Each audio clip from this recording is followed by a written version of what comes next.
Yes, our event is live on YouTube. So let me just share with you.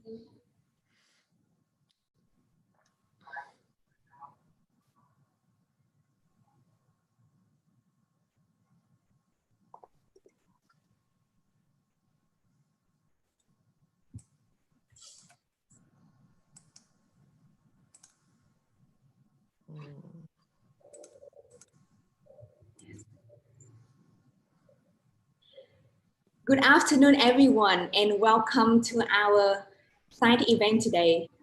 It's all about COVID-19 and global supply chains, the impact on jobs and production. My name is Jasmine, and I am from the Inside Pack team. I am very happy to be your technical facilitator to ensure you have a great experience using Zoom. So joining our panel today, we have wonderful speakers who will be really excited to share their thoughts with us today. To ensure our session goes smoothly, I have a few notes for you. Number one is that the chat function is disabled in this session to make sure we pay fully attention to our speakers. The second point is about the Q&A box. In case you have any questions you'd like to share with our panelists, please use the Q&A box function to send the questions to our panelists. After the panelists share their opinion, they will make time to answer a few selected questions.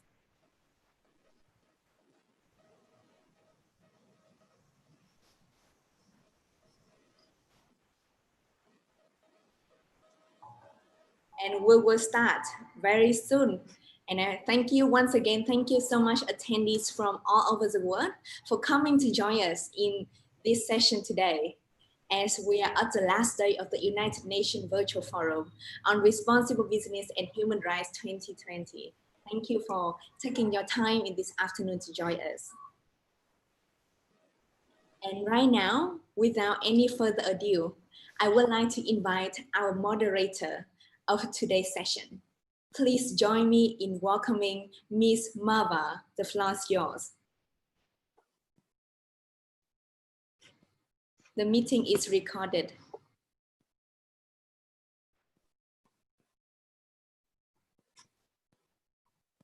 Marva, would you mind unmute yourself?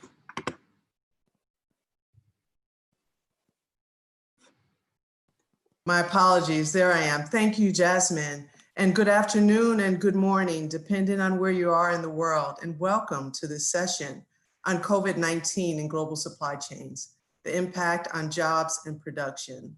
This is the last panel of the conference, so thank you to those who have joined us for these final presentations. My name is Marva Coulibaly. I'll be the session, and I am the Chief of the Globalization Unit in the Research Department at the International Labor Organization, headquarters in Geneva, Switzerland. We have an impressive list of speakers on the panel today from a cross-section of organizations, and they will be speaking about how COVID-19 has affected sectors linked to both trade and global supply chains, and what this means for jobs, as well as implications for enterprises, particularly small and medium enterprises. I tuned in to an earlier session of the conference on responsible business practices this morning, and part of the discussion there also focused on the transmission mechanisms on the demand and supply side with respect to supply chains, and it also alluded to the job implications, particularly in hard-hit sectors such as textiles. Indeed, we've all seen the World Trade Organization's estimate showing that world trade is expected to contract by between 13 and 32% in 2020, as well as UNCTAD's estimates that show a fall in foreign direct investment by between 30 and 40% over 2020 to 2021. This outlook will certainly have implications for long-term sustainability, as well as development and jobs, particularly if the right policies are not put in place. This is why today's panel on global supply chains is so important in terms of helping countries to recover from the pandemic with a focus on workers and enterprises, particularly long-term objectives such as enterprise sustainability and job creation.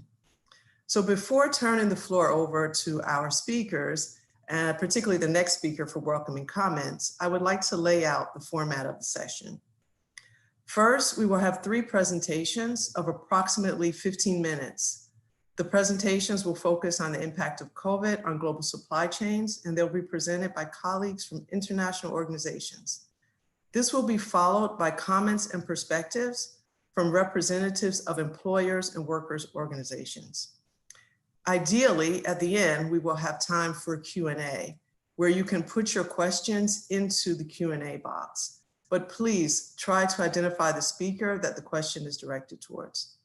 So I would like to start by introducing Panuta Bumpala, referred to as PEN, who is the Deputy Regional Director of the ILO Regional Office for Asia and the Pacific in Bangkok. PEN has been with the ILO since 1995, and she has served in various positions in Geneva, Bangkok, Dakar, and New Delhi. Her professional experience covers several areas in the world of work, and she's particularly engaged with government, employers, organizations, and trade unions. You can find out more information about PEN as well as the other speakers on the website of the Responsible Business and Human Practices Forum, Human Rights Forum, apologies. Without further ado, I would like to give the floor to PEN. PEN, please, the floor is yours.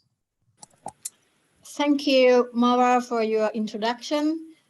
Distinguished speakers, dear participants, on behalf of the ILO, I'd like to welcome all of you to our webinar on COVID-19 and global supply chains, the impact on jobs and production. I'm really glad that we can connect virtually today, and it is great to see that this webinar on this topic has attracted strong interest from experts, from speakers, and participants around the world. Thank you very much to all speakers for accepting our invitation to join this event and for sharing your knowledge and perspective on this important topic. One of the big questions that we all are facing as we search for the light at the end of the tunnel of this COVID-19 crisis is how will patterns of global production and trade change? And what will be the impact on enterprises and workers in many sectors? Global supply chains link different economies to each other, and they have certainly been a lifeline to many countries in this region who have benefited greatly from aligning their manufacturing sectors to international markets. Yet, of course, with the gains of aligning to global demand, also comes the risk when global demand collapses, which is the situation that is happening now. Moreover, as the COVID-19 pandemic affects production and jobs in one country, this has ripple effects on production and jobs in other countries. As you all know, the current crisis affects millions of workers and enterprises worldwide.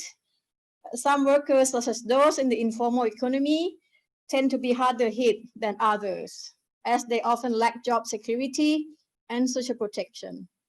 Also, some enterprises, such as the MSME, tend to be harder hit than others as well, as they lack the financial resources to sustain themselves for a longer period with significantly lower revenues.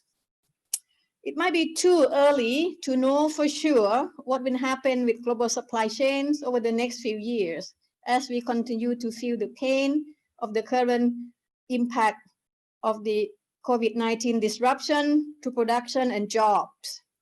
Whatever the future is going to bring, I think there are some important lessons that we need to bear in mind as we move forward. One is that the pathway to recovery will be stronger if based on the process of social dialogue between employers and workers' representatives. And I hope this will come out as one of the themes over the course of this session today. Colleagues and friends, we look forward to learning more about the impact that COVID-19 has brought to supply chains during this webinar today, and also to hear about the measures that are being put in place to support enterprises and workers to bounce back as quickly and painlessly as possible. Thank you all once again for coming together today. I now turn back to Marwa to announce our next speakers. Over to you, Marwa. Thank you. Okay, thank you very much, Pin, and thank you for reminding us about the impacts with respect to the workers in informal economies, as well as small and medium enterprises. And we certainly look forward to drawing lessons with respect to dialogue between employers and workers. So I'd like to introduce our first speakers for the first presentation. They are Christian Wegelin and Stefan Kuhn. Christian is a labor economist at the Regional Office for Asia and the Pacific, part of the International Labor Organization in Bangkok.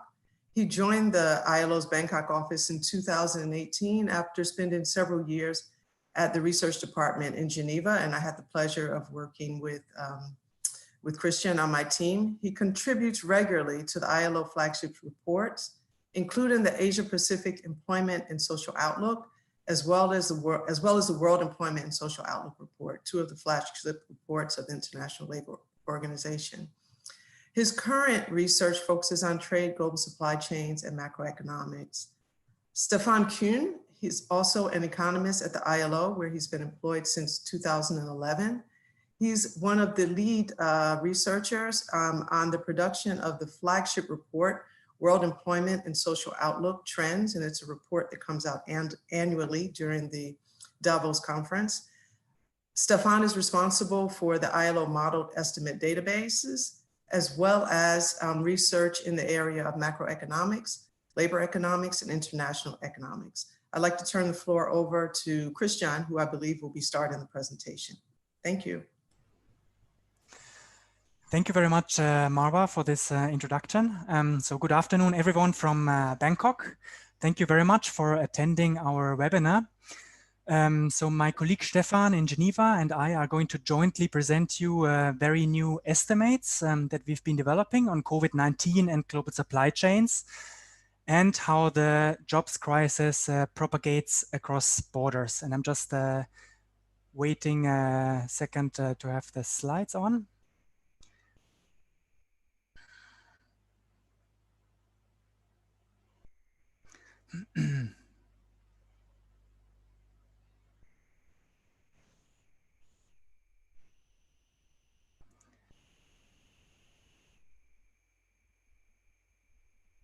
1 second, please. Is this going to be on?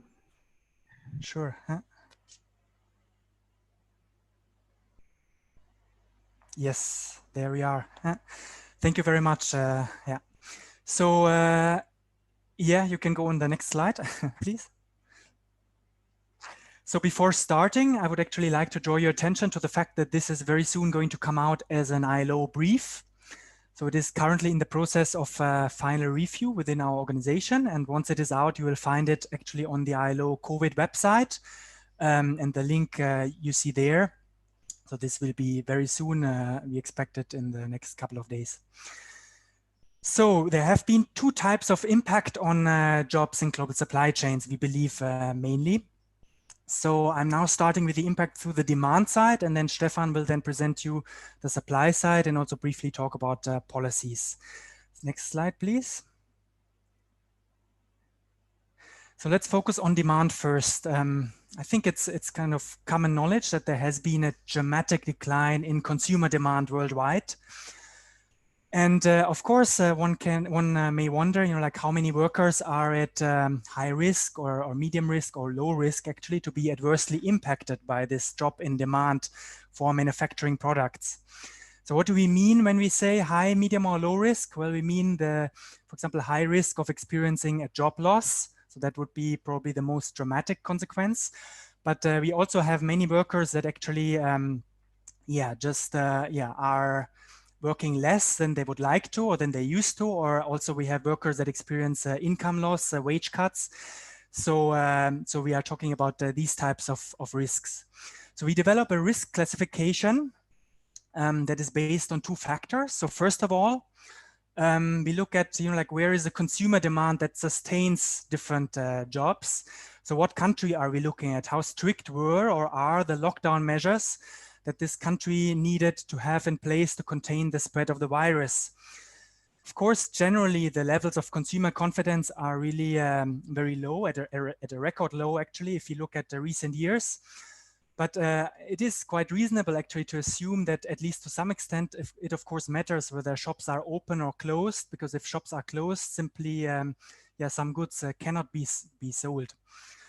And then so that's one channel, and then the other factor is, you know, like what products are we talking about? So is this really about food and beverages or pharmaceuticals? I mean, these are essential goods. So demand for these goods is likely to be less affected. Or are we talking about cars or garments where we expect a higher impact? And finally, of course, it is important to really consider jobs in the entire supply chain. So just to give you an example, so if we look at consumer demand, for example, for garments in Thailand, if this consumer demand is down, then this would probably affect, for example, jobs in garment factories in Cambodia that produce these garments for the Thai consumer market. But also jobs, for example, in the chemicals industry in Thailand itself might be affected if this industry is actually contributing to produce dyes to color those garments that are sold in Thailand. And we can have actually jobs in India, for example, being impacted related to cotton farming. So this would be agricultural workers that are affected. So all these jobs would then be considered at being at high risk. Next slide, please. So what we are looking at is retail sales and also this stringency index. So this index is published by the Oxford University and indicates the stringency of lockdown measures that countries have introduced as a response to the pandemic. And what you clearly see here is like each dot is actually represents a country in a certain month. What you see here is the more stringent the measures are that were imposed, actually the more, the harsher has been the impact on consumer demand, measured here as retail sales. So retail sales growth has been extremely negative for most of the countries that actually have very stringent lockdown measures in place. So this is the information that we actually use to construct this kind of risk classification. We also use information on stock market prices, sectoral information, to then also classify the risks of different sectors. Next slide, please.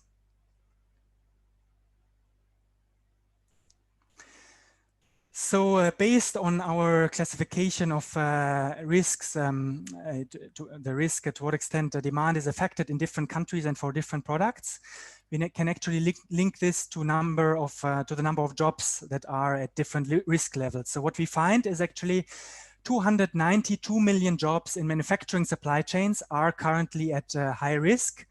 So this is these are the numbers as of 3rd of June, so nine days ago. And it refers to 64 countries for which we have estimates. 64 countries might not sound that many, but actually these 64 countries account for 75% of the global labor force. So we have the larger countries covered. Unfortunately, coverage in Africa and Arab states is not that good, but for the other regions, it's quite we're quite happy with it. And we can also, of course, look at where in which sectors these jobs are located.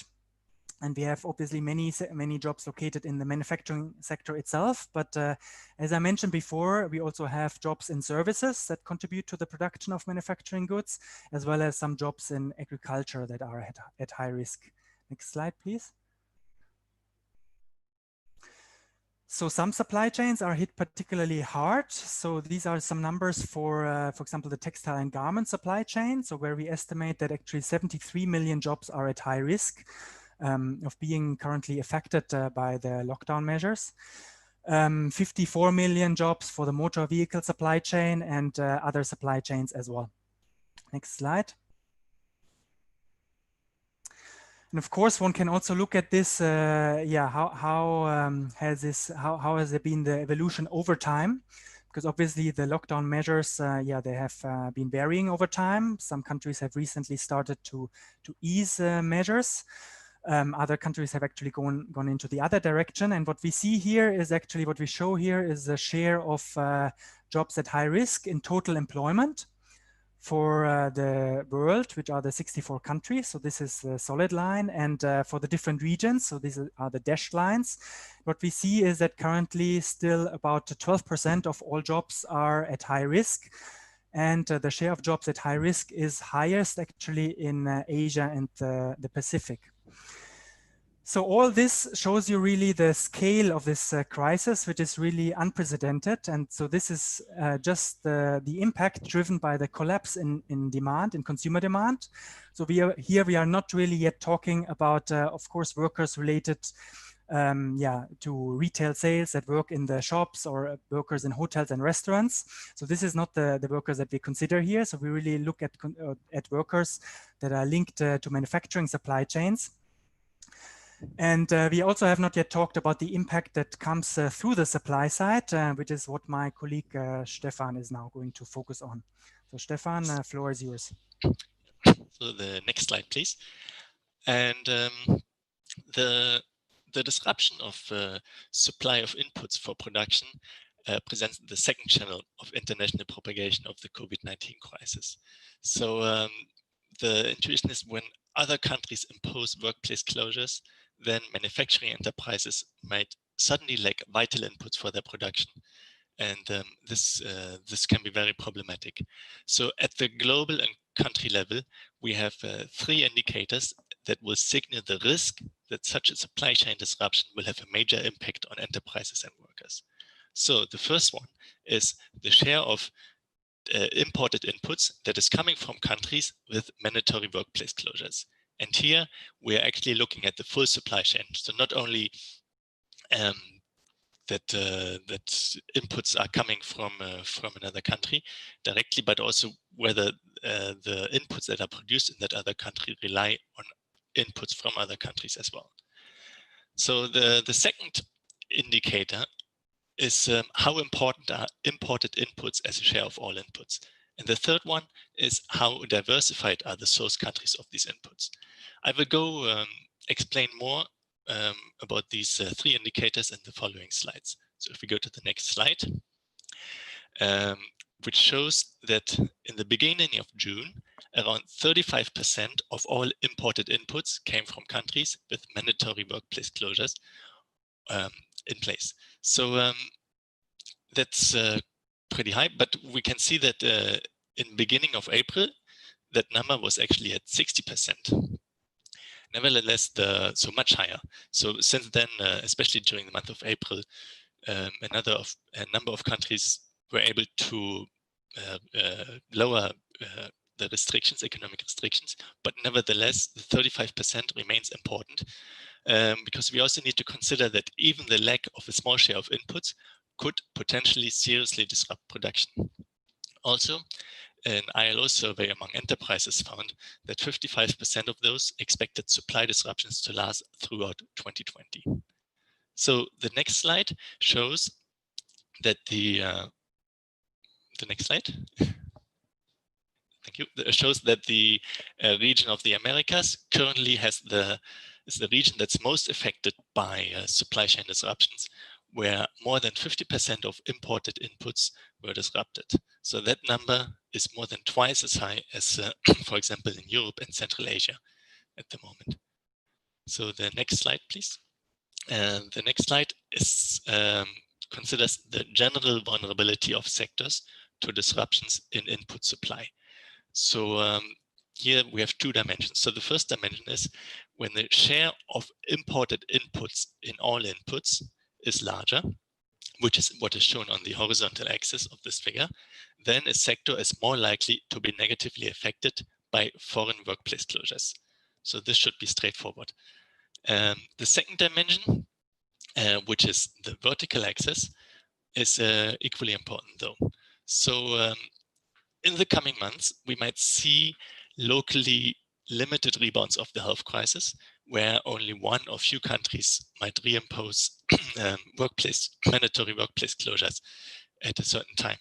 So sectors that have a high concentration of imported inputs from a few countries, and these countries on which they are focused are by chance the ones that have to close workplaces, those sectors will be hit harder than sectors which have more diversified suppliers and networks. So that's the second dimension. So in the upper right corner of the figure, you can see that the sectors of motor vehicles, other transport equipment and electronics, we colored them in red. They all have, these three sectors, they have a high dependency on imported inputs and the relatively concentrated supply networks, which means that these sectors will have a high vulnerability to input supply disruptions. At the other end, you can see that food products has very few imported inputs and they will hence have a low vulnerability. So globally, we estimate that 255 million workers are in sectors working in sectors with high or medium vulnerability to disruptions of imported input supply, meaning the sectors colored in yellow and red. And globally, I mean the 64 countries that Christian mentioned. So going to the next slide, we repeat the same analysis for countries. And we can see that on average, smaller countries will be more vulnerable to supply disruptions. And that's simply because smaller countries do not produce the whole range of manufactured goods, and then they will need to import more of their inputs. We can also see a couple of countries with a very high dependency on single or few trading partners, meaning that they have a high concentration. They are far up, for example, Canada, Mexico, or Cambodia. Germany actually has the most diversified network of input suppliers among all countries. But because the pandemic was global, meaning workplace closures were all over the place, the country nevertheless saw up to 70% of imported inputs being disrupted. So the vulnerability in terms of concentration effects is very much depends on that the pandemic is not global. The next slide, please. So with the pandemic, of course, governments need to take all necessary measures that protect the people, including the workers. Our analysis shows that those measures and also the aggregate demand effect of the health crisis itself propagate through the supply chains, which will affect millions of jobs also indirectly. So this calls for a coordinated support for enterprises and workers across the 4 pillars of the ILO's COVID-19 policy framework. And in fact, a lot of countries have already implemented those partially, at least. So the 4 pillars, so stimulating demand will directly boost aggregate demand. Supporting enterprises, jobs, and incomes helps to keep productive capacity alive and supply chains intact. And it also supports aggregate demand.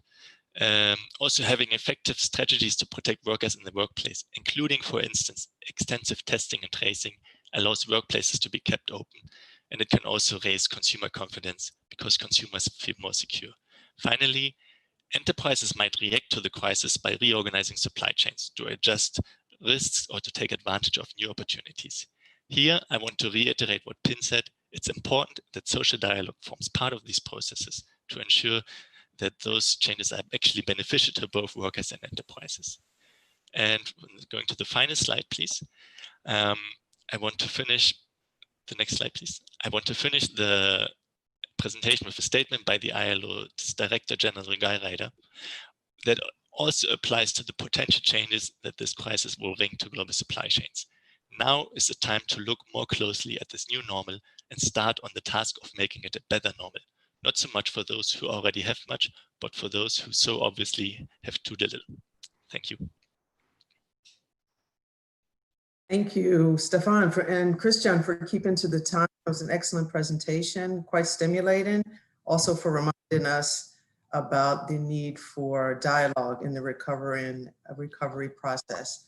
I'd like to introduce the next speaker, who is, her name is Mika Mikic. She is a director of the Trade, Investment, and Innovation Division in the United Nations ESCAP. She also coordinates the Asia Pacific Research and Training Network on Trade, and it's called ARTNet, and it's a very useful web-based tool that I use frequently. It's an open network of research and academic institutions and think tanks in the Asia Pacific region. Her current work focuses on the impacts of preferential and multilateral trade liberalization, services trade liberalization, non-tariff protection, aid for trade, and evidence-based policymaking in trade. Mia, please, the floor is yours. Thank you very much, Marva, for this very kind introduction. I always feel embarrassed when, you know, there are so many items linked as my current interest, but actually, you know, it changes from one crisis to the next. So my current interest is really trade and COVID, and everything else is derogated to a second place. But I wish to really thank the ILO and colleagues here in Bangkok, as well as in Geneva, for the invitation to ESCAP to contribute to this panel. We think that this conversation is extremely important, and we really appreciate being given the slot at the virtual discussion table. So next slide, please. I'm given the opportunity to really step a little bit away from this excellent empirical research that Christian and Stefan have presented, that focused really on impact on jobs, and to look a little bit more about the global value chains and the trends in the development of those, and what sort of future steps, or what this new normal may be looking like for this organization of international trade and production.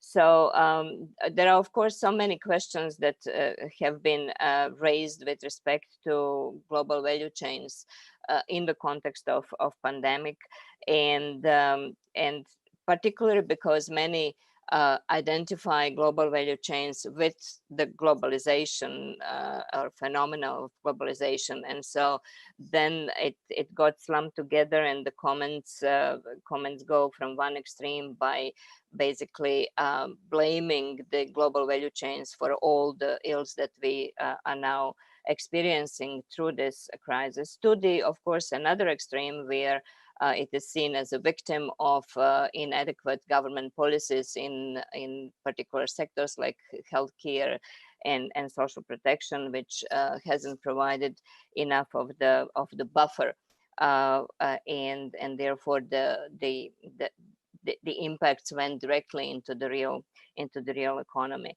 So I don't have time to really look in the overall picture, but I have picked up some of the questions that may be interesting for our discussion, and so it's maybe useful to go through these questions one by one, and I will just start with those. So next slide, please.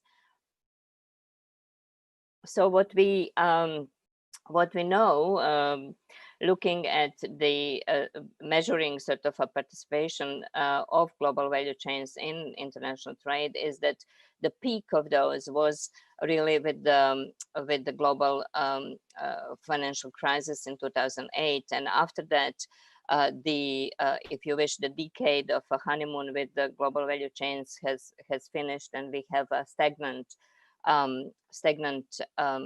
sort of participation of global value chains, measured here really with the share of transactions that cross at least two national borders. That's a research by the World Bank. And then after that, so if you can click next, Jasmine, and maybe to yes. So this is really the trend after in 90s and up to global financial crisis. You have this very exponential or really expansion of global value chains in the context of international trade. And then in the more recent period from 2015 onwards, we have a downward trend. So you can click next, Jasmine. I think what and next, right.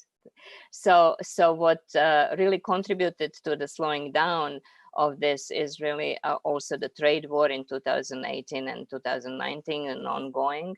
And now COVID, I think, is finally put the nail in the coffin, where we have really collapse of, as was demonstrated in the previous presentation as well. So the question here really is what do we do with that, and where do we go from there, and what will be the future of global value chains? Next slide, please. So in order to really understand the positioning of these countries, and I thank you, Christian and Stefan, for really looking carefully in the implications from the demand side and supply side, disruptions on jobs, etc. But if you and sectors as well as countries, and I think this is a useful slide also to understand this differentiation on how the impacts are different from the supply side and the demand side, being really looking at the position of countries in the forward participation in the value chains and the position of countries in the backward participation. And so what we find is that really the backward linkages, those countries that really dependent on participation in the value chains for their ability to export forward, are also really in these sectors that were identified by Stefan as car, electronics, etc., that are concentrated on certain suppliers and really have been hurt the most.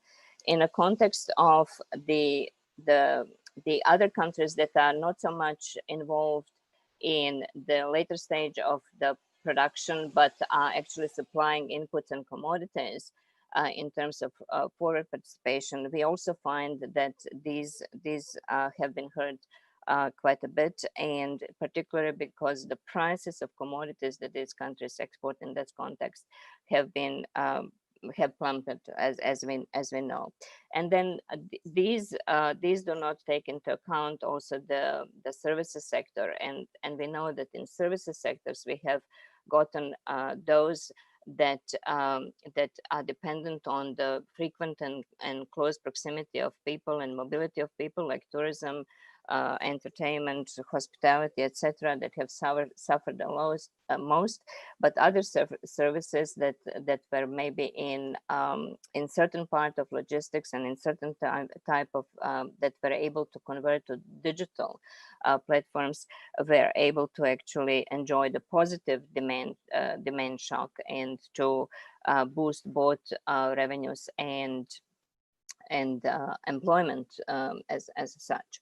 Next slide, please. So as a matter of really just doing a little bit of exercise, what we did, we looked at the implications of the ASEAN countries and the linkages in terms of being part of the factory of Asia that is centered to China. And so what we have noticed immediately was that as the production were stopping in China, there were implications for all of these countries in terms of their export and GDP growth. So what was noticed immediately is that Vietnam export in the first months of this year has declined by 15% as compared to the same period of the last year. The same situation is happening with Thailand, and even with the Cambodia in a context that it was also identified in the previous presentation as really dependent on importation of inputs from China, has suffered a lot. And the same in the same context also some of the commodities providers, exporters like Laos and Indonesia. Next slide, please. So this dependency of Asian economies to in terms of backward and forward linkages to value chains is really important in looking at the capacity of getting out of this crisis in some reasonably stable way. And so what we have looked also at is the sort of participation of different sub-regions of Asia, from East and Northeast Asia to South Asia, Southeast Asia, Pacific, etc. And what we find is that, for example, in Pacific, 30% of their export is linked to some way forward and backward linkages, while the percentage for the Southeast Asia is closer to 43%. So if the international trade and international production through the value chains is not recovered in a reasonable period of time, all of these economies will actually particularly, have problems with recovery of the economic growth to the level of the pre-COVID situation. So their ability to replace the sources of growth with some other activities will depend also on the government's policies and the packages that are put in place, as we know, in many of the countries. And we track those policies. We see that there are many interventions, and basically depends on how effective these will be to really replace this dependence on participation in the value chains. Next slide, please.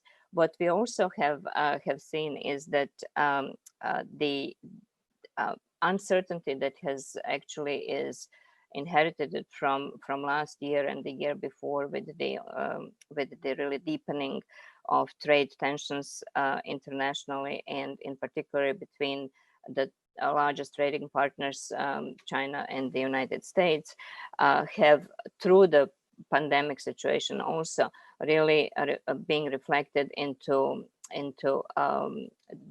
very low level of confidence of both business and consumers sector. And so when you look at the findings in US, in Europe, in Asia, in Thailand, etc., we find consistently that the level of confidence is lower than in 2008.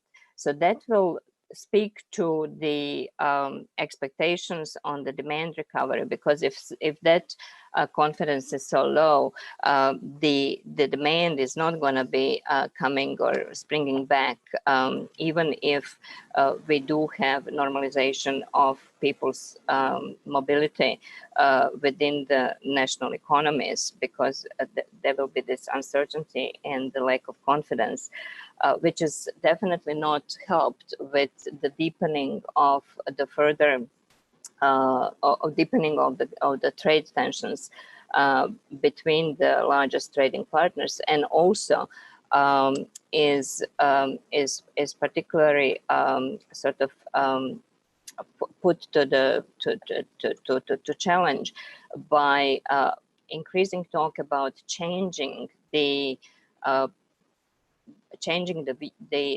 position of governments towards the global value chains. 5 or even 7 to 5 years back, all the governments were interested in increasing the participation of their companies or of their industrial sectors, etc., in the global value chains, and they were actually competing with each other in terms of how to attract multinational companies to localize and or offshore the production in their locations. So now what is happening is also that the home economies of these owners or lead companies in the value chains are being lured back into their national economies by different policies. And we are, the US is talking about industrial policy, European Union is talking about strategic autonomy, and in different ranges, this is really talking about how to nationalize, how to bring back the production In one way, that was really about also the next slide, the expectation that this will bring jobs back into these economies and employment. But as we know, because of the different relationship between the employment and technology, what can actually happen is that this process will shift the shares of manufacturing back, but not also the increase in employment. I'm going to skip over next two slides because this is a little exercise that we have been doing at the end of 2018 and 2019, when we're looking at how actually the initial changes in global value chains positioning that was triggered by the trade war between US and China is squaring in terms of putting some countries like Vietnam in so-called winning position because they were able to attract more of the foreign direct investment and open some new capacity to replace some of the Chinese capacity in providing the nodes in the value chains towards the exportation to US, etc. But of course, that exercise was done prior to COVID-19, and when we're looking into repositioning of the value chains, the main factor in doing that was still the efficiency consideration. So you would go from one place to the next, still keeping that efficiency as having to be maximized. Nowadays, when we are talking about the changes in the structure of the value chains, what we are talking about is really a new approach to assessment of criteria in design of value chains, and so that we need to revalue the risk that is coming from the concentrated production and non-diversified supply, and to really not to make a trade-off with the efficiency, but to actually value that risk properly so that the decision on location will be made taking that into account. Of course, the technology will be helping in that because it will help improve efficiency by using different automation processes and robotics, but that will have then direct implications on the position of the Asian economies that were, riding on labor arbitrage in attracting certain segments of the value chains in those Asia economies. Let me stop the presentation because I have used all my time. If you can click next so that I can just wrap up very quickly. I'm very glad that Stefan has mentioned the need for coordination and cooperation, because what also our little quantitative exercise show is that when the value chains are repositioned, if the additional regional integration is actually is coming through the regional trade agreements, some of the jobs lost through the changes in the landscape of the value chains can be regained by opening of these new markets through the regional integration.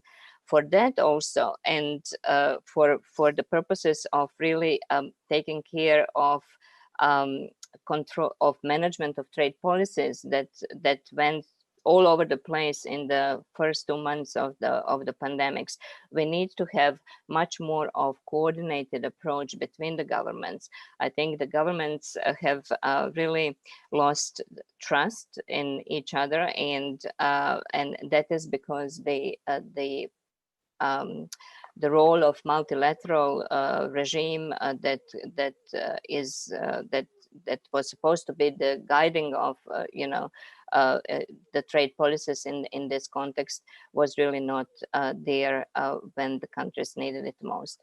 So I'm looking forward to much more of the regional cooperation in Asia, and I'm happy to say that some of these initiatives have been already put in place, and ESCAP will be working with the governments in order to provide them the platform for better understanding of how to put in place coordinated approaches to the recovery of, from COVID that will actually safeguard some of the capacity that has been developed, or most of the capacity that has been developed through the value chains, and protect jobs through that process as well. Thank you very much, and apologies for taking a couple of more minutes. Thank you. Thank you very much, Mia, for that very interesting presentation, focusing specifically on the Asian region and giving us a broader perspective of trade and global supply chains. You brought in more of the dimensions with respect to services, logistics, and digital platforms, and also quite interested in some of the political aspects of global supply chain, what this implies for redirection and repositioning of supply chains, and some of the subsequent mixed with employment and technological perspectives. It's quite interesting presentation. I'm sure you'll have many questions on that. We're slightly over, but I'm sure it was well worth it. So I'd like to introduce the next speaker, Marian Jensen. And Marian Jensen is the director of the Division for Market Development and Chief Economist at the International Trade Center in Geneva, Switzerland. She previously held senior positions in the ILO, in fact, heading up the Trade and Employment Program, as well as the WTO, and she's published widely on the relationship between trade and labor. At the International Trade Center, Marian oversees the work on trade and market information, export strategy, trade facilitation, and policy for business. As chief economist, she also leads the ITC's flagship publication, the SME Competitiveness Outlook. She also oversees ITC contributions to G20 processes. Marian, the floor is yours. Hello, Marian. I was muted. Thank you, Marva, for the introduction. Good to be in touch, and thank you very much for inviting me to this session that allows me to present some of the work we have been doing over the past weeks for the publication you just mentioned, the SME Competitiveness Outlook. And actually the title of my presentation, The Great Lockdown and Its Impact on Small Business. It's the title of our forthcoming flagship publication. For those of you in the audience who do not know the International Trade Center, we are a daughter of the UN and the WTO. We are based also in Geneva, and we have a mandate in helping business to trade, and we focus on small businesses, on small and medium-sized enterprises. And this is why our annual flagship publication is called SME Competitiveness Outlook, and we publish it every year around the date of the International MSME Date, end of June. We were intending to write on the theme crisis and MSMEs, big crisis, global crisis and small business, and had decided on that theme mid of last year. We were intending to write on several causes, possible sources of disruption that we were seeing on the horizon, and that could be major risks for the small businesses we are working with. We were thinking of issues like the trade tensions that Mia already made reference to. We were thinking of the risk of a global financial crisis. We were thinking of risks caused by global climate disruptions. So we were close to what was going to happen with the term risk and crisis. We got the nature of the crisis wrong. We did not look into global health shocks. But then at the beginning of this year, when the crisis hit, we changed gears and decided to focus on this topic for the forthcoming report. What I will try to present you in 15 minutes is an overview of some of the major issues that we discuss in the report and that are of relevance for this session. I will therefore be mixing different types of information. Please, the next slide. And I will start by focusing on the supply chain disruption. What I will present here is related to things that Mia said. I will present information based on simulations of the supply chain breakdown. And we were using here this World Bank approach that you also mentioned, Mia, where we look at goods going through two borders in order for call something a supply chain. And what we will be looking at is whether a demand shock, so it's Christian's part of the first presentation. I want to use the opportunity to point out that I took this particular slide of supply chain of a chain disruption. I used that a few years ago already when we were discussing the shortening of supply chains that we were observing in our 2017 report. And we considered this was very much in response to supply chain disruptions that occurred in the Great Recession and also as a result of the tsunami in Asia. So supply chain disruption is not the first one we are seeing in this century, and the reaction of restructuring supply chain, it was already starting. But the disruption we are seeing now, it is bigger than everything we have seen so far and may last longer. Next slide, please. What we have tried to do is we simulate here a lockdown in what we call the G3, the big three.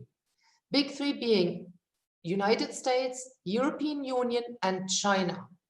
These three markets are the big demanders of inputs. China also provides outputs, but they are the big buyers. So what happens if these three markets, economies, and we treat the European Union as one? We do not look at what happens within the European Union. There's a lot of supply chain trade going on here. What happens if those markets shut down? And when you look at this map, you see big effects, whether in red, and less big effects, whether in yellowish orange. And you see the big red in the G3 themselves. And that's because they are very largely interconnected. But you see a lot of the biggest number of repercussions on supply chains. You see it for Asia, 71 billion, because Asia is connected, is sending inputs to China itself, to the European Union and the United States. China is the big supplier. Asia is the big supplier in global supply chains. Let's go to the next slide. So Asia suffering the most, but who is the biggest cause of problems? It's actually the shock lockdown in the European Union. Because as a buyer, it's the European Union that is most connected to the other regions. Interesting here is Africa, is an important continent for many of us, because when we are working towards achievement of the SDGs, many of us are working on the African continent. 70% of the loss in demand through supply chains that Africa is expected to experience in this simulation comes from the European lockdown, reflecting the connection of the African countries, in particular in the north of the region, with the European Union. European Union is also a big buyer in Asia and a big buyer in the Americas. So this shows a bit also this diversification, I think, that Stefan was referring to. Next slide, please. When I talk about these supply chain impacts, we only talk about a very small part of the lockdown that is going on. We only talk in these kind of simulations about what is happening in manufacturing and parts of agribusiness, because that's what we can data-wise assess. And we only look at this ripple effect, not at the direct demand effect that also exists. A lot of the impact from the lockdowns does not take place through the supply chain effects, cannot be measured with manufacturing data. We are all aware of the big shock to tourism, for instance. So that's something we cannot look at through this data. To understand how overall SMEs, small businesses, have been affected across the world by the lockdown, we have conducted what we call a business impact survey, and I'm going to show you a few results from that survey. Next slide, please. Now, first thing, one of the things we learn is that sectors are affected differently, and I choose this slide to put the discussion I gave to you before, the supply chain discussion, to put it a bit in context. The sector hit us hard where we get 3/4 of companies saying we are strongly affected by the lockdown is the accommodation and food restoration type of sector. That sector is hit by the national lockdown and also by travel restrictions. So it doesn't need a ripple effect, it's a direct, everything is shut down. Most of the effect that I discussed so far, the supply chain effect, you will see that in the second column. We were talking about manufacturing there. And you will be seeing that's the sectors that the other speakers already mentioned. Electronics, the car industry, these are the very connected sectors. 2/3 of the companies say we are suffering strong negative effects. And there are sectors that are not suffering so much. And as we would expect, the IT sector is less heavily affected. And there we see, like in finance, also some positive effects of the lockdown. So supply chain effects are important, but for particular sectors. And all of the sectors are also suffering from the direct lockdown effect, the direct demand effects within their country or from buyers abroad. Next slide, please. The effects are severe. We asked companies, how long can you keep on going in the current situation?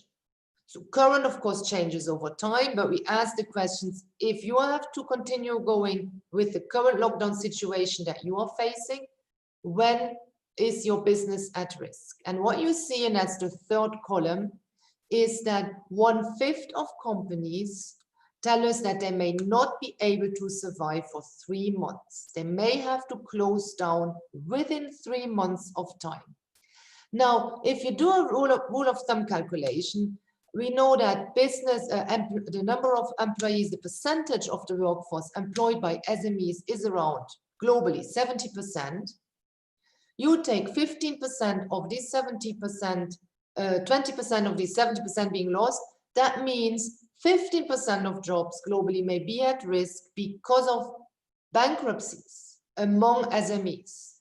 That's only part of the story. Other companies will not go bankrupt and only lay off part of their workforce. But 15% of the jobs around the world, numbers differ a bit across region, but 15% may be at risk because of bankruptcies.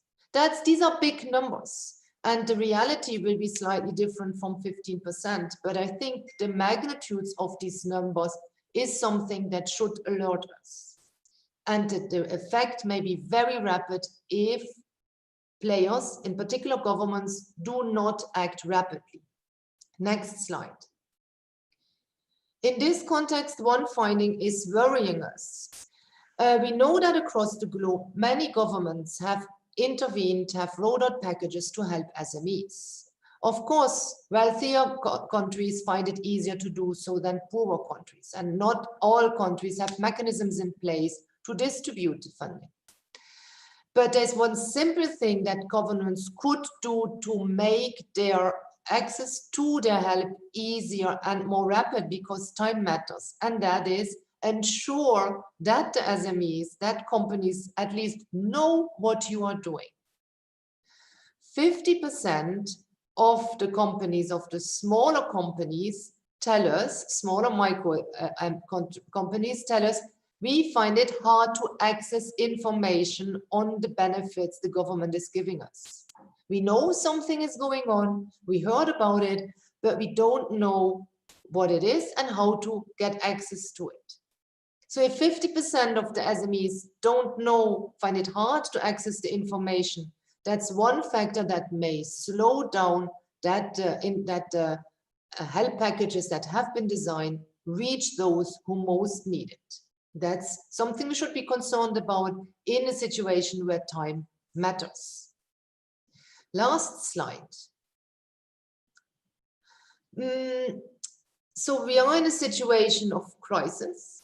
We are in a situation where some companies may not survive in the next 3 months, and we have seen governments reacting. But we are increasingly looking at another actor who can react in this kind of crisis and who should maybe be building up different types of systems to be ready for future crises.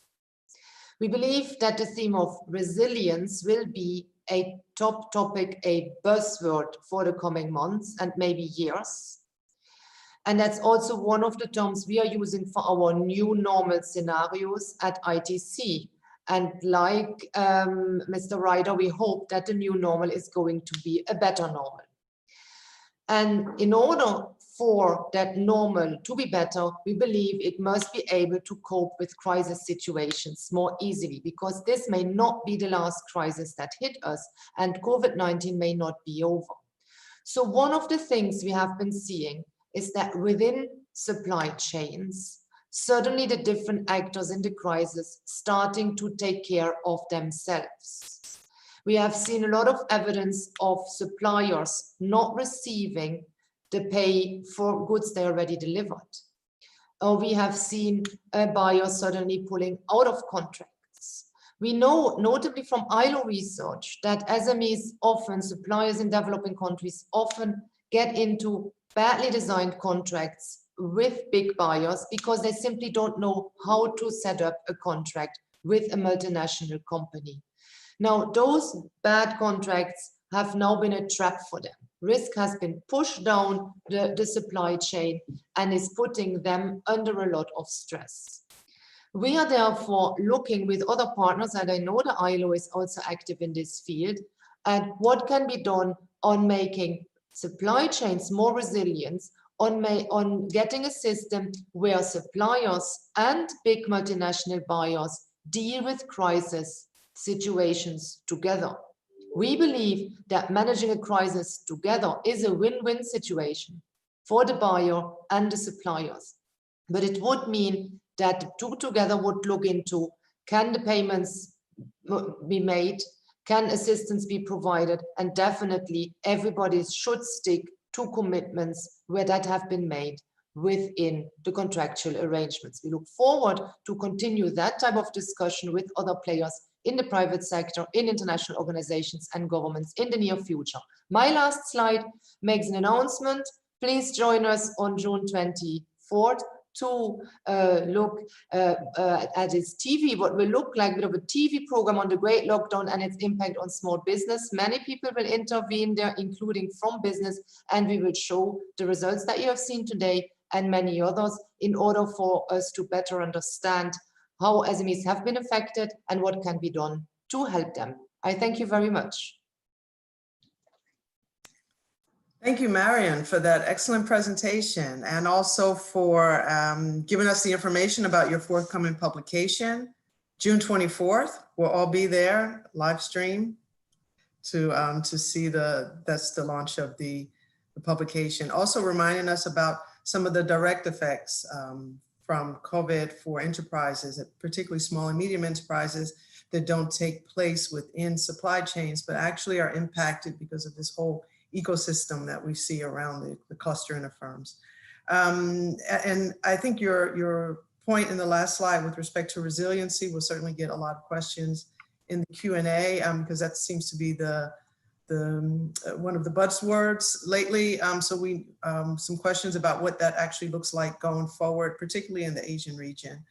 Now we've heard from the various perspectives on global supply chains from the panelists from the different international organizations, but we have the pleasure now to turn it over to our employers and workers representative. First, I would like to introduce Mr. Paul McKay, who is a manager of employment relations policy at Business New Zealand. Mr. McKay has over 30 years of high-level experience in the field of industrial relations, employment law, labor market policy, strategic planning, and a host of other competencies. He has represented New Zealand employers internationally at the ILO. He's also acted as a spokesperson for the International Organization of Employers, IOE, on employment-related topics. So, Mr. McKay, I would like to ask from your perspective of business, what do you foresee to be the longer-term impact of the COVID crisis? And how are businesses preparing specifically with respect to recovery implications? And what are the implications for supply chains? Thank you. Thank you for that. And thank you for the previous presenters, because that set an incredibly comprehensive kind of platform in which to discuss these things. I thought if I just discussed the New Zealand context in the sense that that all of the issues that have been addressed to date have played out in New Zealand in a strange sort of way, because New Zealand, in a funny way, is actually doing very well. We are, as you know, an island nation, and as you probably know, we have no longer got COVID in this country. We had our first case on the 28th of February. We had our last case on the 8th of June. And that came about through a variety of reasons, one of which was that we closed down very early. So on the 21st of March, we announced an alert system of 4 levels. And we were told on the 21st of March, we were at level 2. On the 25th of March, 4 days later, we went to level 4, which was total lockdown. And we didn't come out of that until the 14th of May. So that short, sharp, hard shock has had several impacts. And as we've seen and heard through the presentations, they are all related to the global supply chain issues. They're also related to our domestic supply chain. But when we look at where New Zealand is at now, it's also instructive, I think, to look at New Zealand in the sense of what it's made up of in terms of its economy. We are primarily a food producing nation. And that has been of enormous assistance to us, because food everybody needs. While people have closed down on needing to drive cars, needing petrol, and mechanical products and various other things, everybody needs food, and our export processes have not stopped. The other thing that has helped us is that Asia, as a market, it's been pointed out that Asia is a primary market for both import and export, is a primary demander of our food products. And the last thing that's helped us is that we are, as I said, an island nation, that sea logistics are a primary means of moving our goods.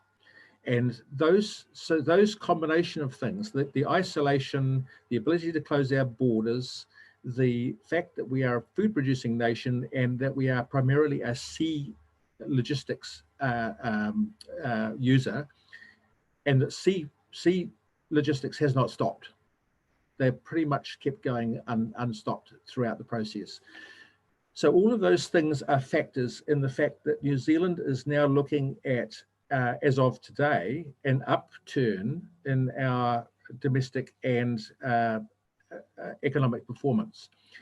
That said, and it's already been pointed out too, the 2 sectors that have been most impacted by the COVID downturn are people related. And that's, of course, the ability to go out and eat, the tourists, and for New Zealand, international education, which is about international students coming to learn in New Zealand. Those 2 things, tourism and international education, are a very significant money earner for New Zealand, and they are producing all of the downturn, or the large majority of the downturn in terms of our economic performance, because no tourists means no hospitality, no education, no international education means no income from that particular perspective, and no dynamics in terms of that population of people in terms of our New Zealand, and of course the lack of access to those international skills. So when it comes to economic downturn, we are having a different sort of downturn to a lot of countries, because our lack of cash flow from the economic input from international tourism and from the international trade from people is probably more damaging than the lack of economic impact from things. So what we've focused on is, and it's been mentioned, the integration of the government response and the business response. My organisation, Business New Zealand, which is the primary business organisation in New Zealand, has been very much part of and partner with the government and in fact the trade union movement in working through all of these issues. There isn't a day goes by that we are not sitting down with government ministers or the Prime Minister or the Cabinet or the unions to work through what is it we do next. If you've been reading the news or have seen anything about New Zealand, you'll know that there's been a very comprehensive package of support measures put together that focus primarily on small business. Again, it's been pointed out tonight that today, I should say, given the time zones, that small business is the dynamic that's going to get both of us, get us out of trouble effectively, because growth, everything that's been lost is primarily small business. Everything that will be gained in the future is also going to be based on small business being allowed to regenerate or grow or invent themselves or fill spaces. So our focus, and I suspect the focus of many countries, is going to be put upon the ability and the freedom with which business can enter a space, grow in it, and with relative freedom. And I hesitate to say this, and I know that my union counterparts will probably growl a little bit, but there is something to be said now in the space that we're in right now, that the ability of business to grow probably requires, at least in the short term, a little bit more freedom than some people would like. But that itself is a necessary dynamic, I believe, to allow businesses to fill the space, to start bringing people back into the labour market. And there are a lot of people, I'll give you an example. Our major airline is cutting thousands of jobs because, of course, there's no international travel. We have jet pilots, we have international jet pilots picking fruit right now because they can, because that's something that they can do. But they don't want to be doing that all the time, and we don't want them to be doing that all the time. So we are now working around all of the packages of things that can bring people back to productive employment at levels that are commensurate with the skills and the aptitudes that they have. All of those things, there are so many things that are going on, so many conversations, but it comes back to some of the comments that were made earlier.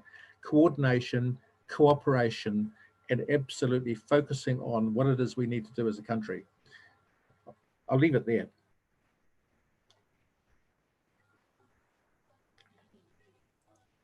Okay, thank you, Paul, for those comments, particularly in the context of Australia, for reminding us of the success that Australia has had with respect to fighting the COVID pandemic, as well as I'm intrigued with what you said about allowing businesses more freedom. And I'd like to have some more discussion about that in the Q&A. But for right now, we're going to turn over the floor to our last presenter. It's Mr. Thorne, and he is an experienced lawyer in labor-related affairs and the trade union movement in Cambodia. He holds a master's in private law from the Royal University of Law and Economics in Cambodia. And please, I'd like to turn over the floor and ask you two specific questions. First, how do you see the impact of COVID-19 crisis from workers' perspective? And then also, what are the challenges and opportunities for workers that you foresee in the long term? And are there any specificities with respect to workers in trade and supply chains? And I believe you might have a presentation. Yes, thank you, Maria. Thank you for excellent sharing my experience. And I would like to thank you for inviting me to join this event. It is very important for the worker side to add some point into the pandemic crisis. And thank also panelists and also audience for this Before I go through the your question, may I can look through my presentation because this one is related to your question. So this is very important that I want to share with you.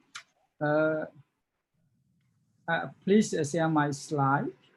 So next slide, please. I will introduce with the 6 point, but it's not too long. It's a little bit short. I just prepare for the easy to follow. So the first one I would like to introduce CLC is the one of the independent union in being democratic and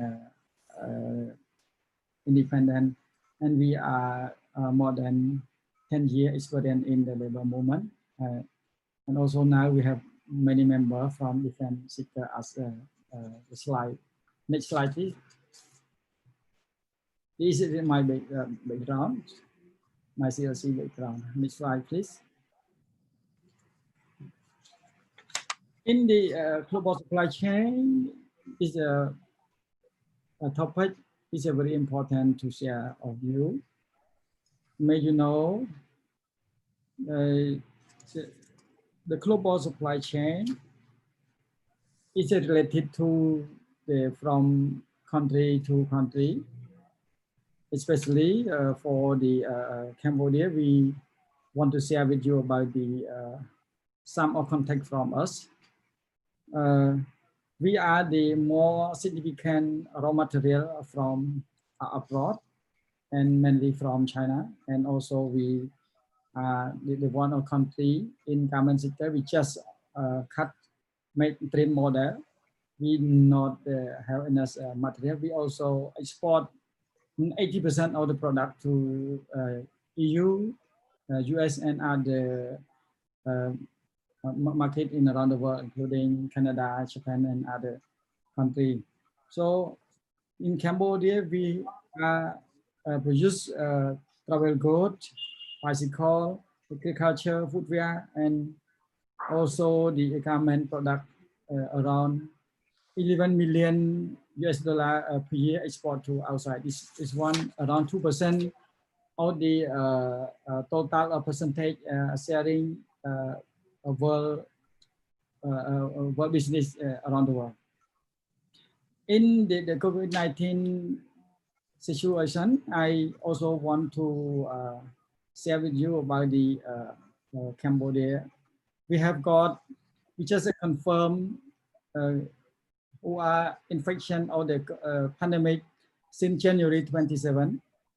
Until now, we have 126 people are in infection, but more of them are recovered.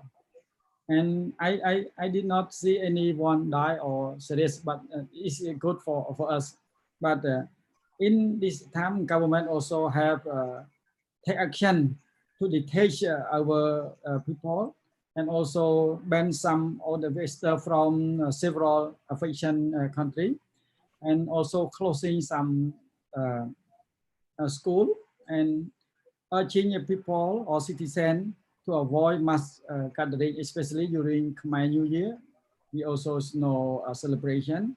And in this time, Cambodia also announced the new state of emergency law is already adopted by the government, but it's not yet announced for the implemented on that. This outbreak caused of the sharp decline more of the our with some sector, especially tourism, construction, and also some other recently export product. Because the COVID-19, maybe you know, the Cambodia is we are now the foreign direct investment significant gone down.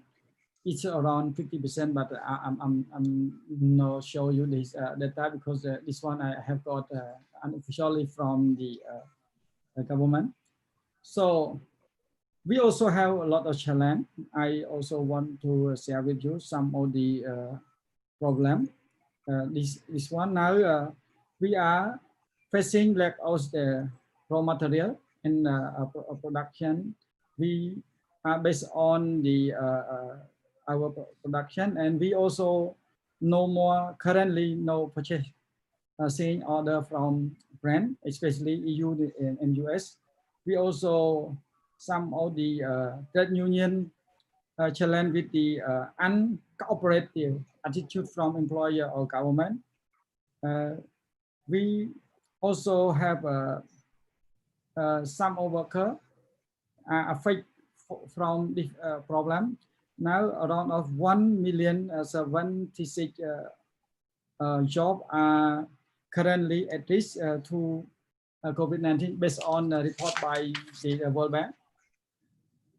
We also may you know now ILO announced around 25 million jobs could not host worldwide, and also the someone from the ILO mentioned 292 million manufacturing workers are at risk.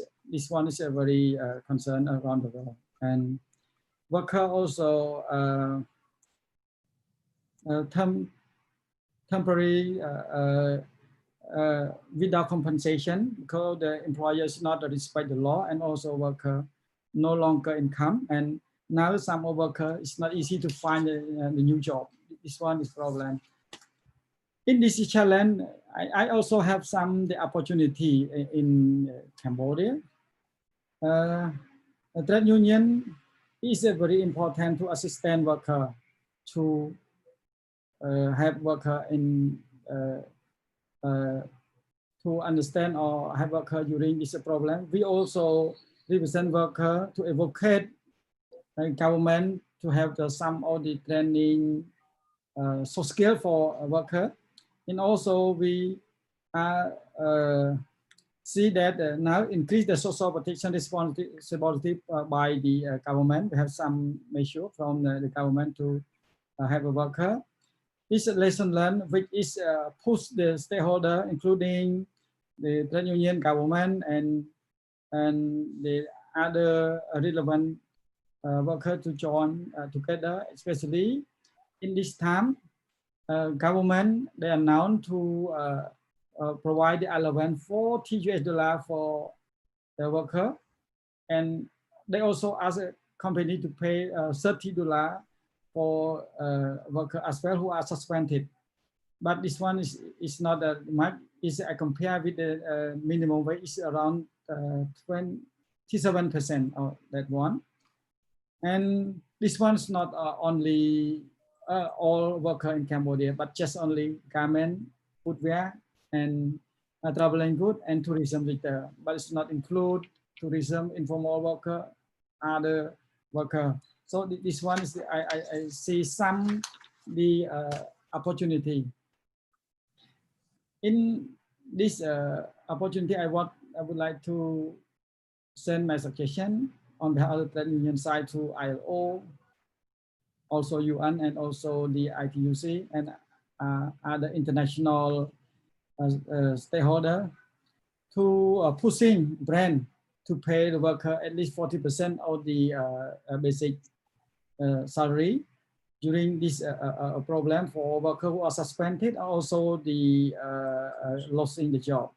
We also pushing asking to pushing government to extend their support to worker, especially to all sectors that they have affected from this problem. We also would like to request all stakeholders to provide some technical assistance and also financial aid for the trade union. We can using this one to support our leader or member who are more affected on that. And I think this topic is very important because the UN guideline on business and human rights is to push or to remind employer and government to respect their worker rights. So in this opportunity, I would like to all of them to remind all the UN principle guiding principle to all of them respect on that. And we also would like to invite all of you to fight for justice during the crisis problem. I would like to say thanks for all them, panelists, and also a facilitator for take opportunity to listen my presentation. I thank you very much for that. Thank you very much for the presentation. I'd like to, just in terms of the time that we have left, there are 3 minutes until the session closed, but we can go over slightly. We'll go over by about 5 minutes just to give a chance for Q&A. I'd like to start by apologizing for referring to my colleague from New Zealand by another country, and yeah, apologies for that. Maybe for the first question, we can turn it over. There are a few questions in the Q&A box. Some of them are centering on social dialogue and what more can be done in the context of dialogues between workers and employer organizations. So with that, I'd just like to turn the floor over just quickly to our employer and worker representative, just to say in the context of this pandemic, what more type of dialogue do you feel can be done, and also how to bring in more dialogue with informal workers. Could we start with Paul, please? Yes, thank you, Maya, Marva. It's fundamental. So it's not even a case of even more, you need it. And in our context in New Zealand, we would not have got to where we are if we were not in constant dialogue between the government, the workers, and the employers. And it's I have to say it's almost a family conversation these days, because we see each other so much on screen, not physically, of course, that it's almost like having a family conversation about what do we do next. That, I think, is a goal that any country can aspire to. It's reduce the formality, get down to the fact that we're actually all in this together. We need to share this experience together, and we need to share our knowledge together, is a fundamental underpinning to a lot of this recovery effort. And it's not just about now about getting through the immediate stages of it. Many of us are going to face a second stage, which possibly could be worse. And we will have to have all of the dialogue and all of the infrastructure for dialogue that you can possibly put together. And my only observation is just start talking, because it is fundamentally important to how countries will get through this. Thank you. Ed, would you like to come in with a word on that, please? Ed, I think you may be on mute. Okay. Yes, could you with a word on that, please? Thank you.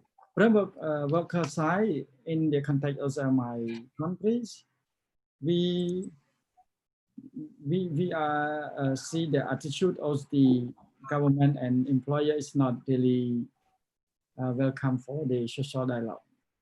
Especially, we have a lot of problem when government issue many ministerial order or some of the issue. And I think it's very important, because I know it's not impact only workers. Employer also problem, and government also problem, this context. But we should join together with the principle of the social dialogue to discuss and issue some thing before issue without inform other sector is very important. When something change, something announced, the worker, they asking us why this happening, and why you did not know anything before this problem. So I would like to encourage the Cambodia government and also the around the world, should we have the tripartite stake for discussion, and how to find the way for the worker and also employer during this problem. And it's not possible, maybe we work together. Easy, nobody cost somebody from outside. This is my worker side. Okay, Thank you very much.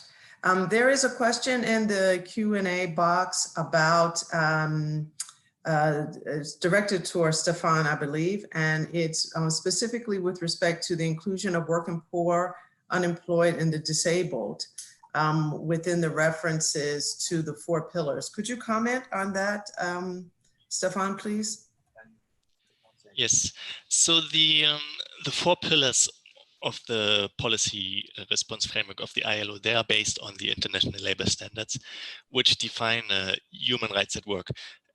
So the fundamental idea is that all workers should be considered are considered by the international labor standards, and also that these that the 4 pillars they should cover all workers. Now there are a few points in there. For example, extend social protection to all and provide health access for all. So these are clearly ideas that would also include informal workers, that would include the poor, people that are the lower middle class, so people that are facing hardship right now.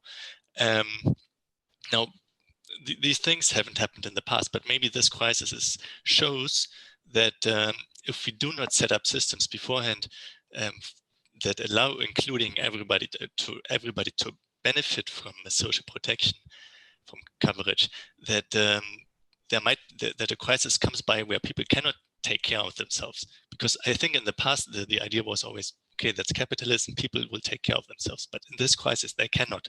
So it really shows the necessity of having social protection access for everyone and healthcare access for everyone, because sometimes the market system fails. Yeah, thank you very much for that excellent remark, Stefan. We're coming to a close, but I would like to give the floor to each of the panelists just to give a closing remark. And maybe if I could ask a question in that closing remark, I did put it in the chat box. And my question was, we've heard a lot of talk about resiliency and reconfiguration, and it means different things to different people in the context of global supply chains. And I'd just like to know from your perspective, what does that look like in the context of the Asian and Pacific region? So if I could give the floor first to Christian, please. Yeah, thank you, Marva. That's obviously not a very easy question because it's really difficult to foresee what exactly is going to happen. I mean, the other day I read a news article about a survey of Japanese enterprises, and then I think most of them, for example, indicated that they want to stop purchasing from just one country, so that they want to diversify, and yeah, also they want to kind of generally have more flexibility when it comes to the purchase of their inputs. So I mean, this is kind of like, let's say, the perspective from yeah, optimizing, or that's yeah, optimizing perspective from yeah, at the enterprise level. But then yeah, of course, what I think is very important is that yeah, labor standards are kind of yeah, at the core of these reconfigurations of global supply chains. Yeah, and basically, yeah, I think our DG's quote at the end of our presentation actually fits quite well, because I think we really need to make sure that the new normal is a better normal, so that the new types of supply chain networks that we will see over the coming years, that they really make sure that yeah, there is decent work everywhere, and basically that yeah, we are then at a better normal for enterprises and workers as well. This would be my perspective. Thank you, Christian. Mia, please. Mia? Sorry, I was not ready. Yeah, but I think for me, it is really more flexibility rather than less flexibility. And I think that focus on shortening and nationalization is not necessarily going to bring resilience. In contrary, it may actually cause bigger disruptions in the end. So more diversity in terms of suppliers obviously will be the one of the answers. I think the big elephant in the room is how to reduce the dependence on China, and I think that question will need to be answered in a more sort of straightforward way and in a bit more transparency. And the absolutely necessary thing is really digitalization and the reliance on digital technologies and investment to provide access to digital technology to both households and businesses in order to, and that will provide also the new sources of income and employment, in particular for the middle class as well. Thank you, Mia. Excellent comments. Yeah. Marian, if I could have your remarks, please. Yeah, I would like to answer from the point of view of supply chains in general. I would like to make 3 points. One is that we expect in the short and medium term new types of standards and regulation to play an important role for resilience in supply chains. I'm thinking of sanitary and health related standards and regulations. Second point is the one of diversification, already mentioned by Mia and Christian. But from a point of view of an SME, this means as a supplier, I want to diversify my buyers. And that's not easy for a small and medium-sized enterprise. Harmonized standards and regulations, also private ones, will make it easier for SMEs. I want to have to stick to the same rules for different buyers. That's my second point, diversification, but it's not straightforward for SMEs. Last point, the one I already made, we would like to look at a future world where buyers and suppliers look at resilience together and set up systems that allows them to deal with crisis together. We believe that this is ultimately in the interest of all, including for the workers that are employed in these chains. Thank you. Thank you. Those are really excellent comments. And if I could just have just a couple of closing comments as well from Paul and Ed. And I believe, Paul, you mentioned something about freedom. And I wonder if freedom for enterprises, I wonder if you could say a bit about what that means first, and then we'll end with comments from Ed. Thank you. Thank you. Yeah, I think freedom is about the ability to choose what you do next. It's about the freedom to not be constrained in entering a space unafraid to actually take a chance and do something, take on people. And if I had to kind of wrap it up all around, I agree with everything that's just been said. I think the thing that I would wrap it up with is this is all going to be achieved by people, and how people talk with each other, how people cooperate with each other. Our Prime Minister in New Zealand is famous for saying, work hard, be kind. So I'll leave it there. Okay, thank you. Ed, please. Okay. Yes, yes. Okay. I think the global supply chain is a very important issue, and UN also issued the guiding principles in 2011, but the implementation of the extent is poor now. This should be continued to push all stakeholders to respect that principle, and especially based on the experience, the ILO and other stakeholders should be pushed for the universal social protection for all people. Is possible because this one can be have some space for worker to living with the crisis, and also this COVID-19 is possible to provide some allowance from worker to all from government or stakeholder, especially employer and plan, or how support to the worker, because this one is very difficult. And what we require is all of the very important. I think it's very important for a worker. After crisis, we going to work. Yes, we haven't something to live during this time. How can our resource for the business and sustainable for all together? Thank you. Thank you, everyone, to all the participants as well, for staying with us for an additional 10 minutes as we've gone over, but we're exactly on 12:40, so we'll close this session now. Just to say that I feel this is now the beginning of the conversation, rather than the end of the conversation on the impacts with respect to global supply chains. And there are many interesting aspects to deal with in terms of both with respect to research activities, but also from a policy perspective as well. So I look forward to seeing everyone again soon in the next forum. Thank you so much. Bye-bye. Thank you.